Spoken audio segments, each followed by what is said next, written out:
MetLife building थी, mall of Islamabad.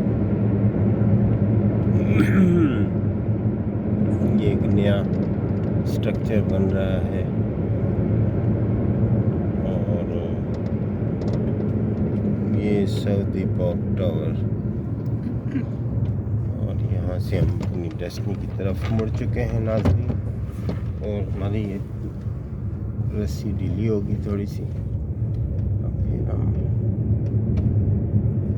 हम पता है अफ्तारी का